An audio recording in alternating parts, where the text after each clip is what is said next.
सभी का खून शामिल है यहाँ की मिट्टी में, किसी के बाप का हिंदुस्तान थोड़ी है। बिल्कुल, सभी का खून है शामिल यहाँ की मिट्टी में, किसी के बाप का हिंदुस्तान नहीं है। पर सुन ले टट्टी दोसांझ, ये हिंदुस्तान तुम्हारी सरदार जी 3-4 जो तुम्हारी मूवी है उसमें 3-4 जो पाकिस्तानी लीडिंग रोल में है, खासकर वो टट्टी हानिया मीर जो भारतीय सेना को झूठा कहती है पहलगाम हमले के बाद, उनकी नस्लों का तो बिल्कुल नहीं है।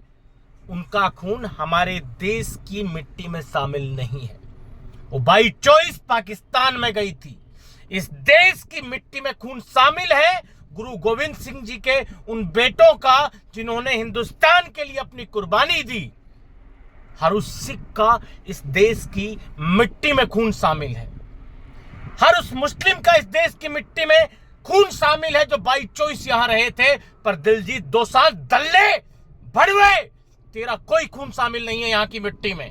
साले पाकिस्तानियों को लाकर तू यहाँ पहलगाम हमले के बाद इतनी जल्दी अपनी मूवी को रिलीज कर रहा है और 4-4 पाकिस्तानियों को लीडिंग रोल दे रहा है, जिसमें हानिया मीर वो छिनार जो भारतीय सेना को बुजदिल कहती है, झूठा कहती है और इस देश की सेना का अपमान करती है, तुम उसके साथ रोमांस कर रहे हो इस मूवी में। इस देश को पागल समझते हो क्या?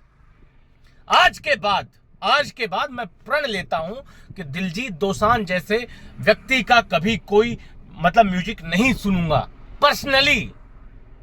ठीक है, ऐसे दल्लों का बाइकआउट होना चाहिए। और इनके सालों का कंसर्ट में, इनका जब कॉन्सर्ट होता है तो उसमें टिकट कौन लेता है? साले भड़ुओ, शर्म करो।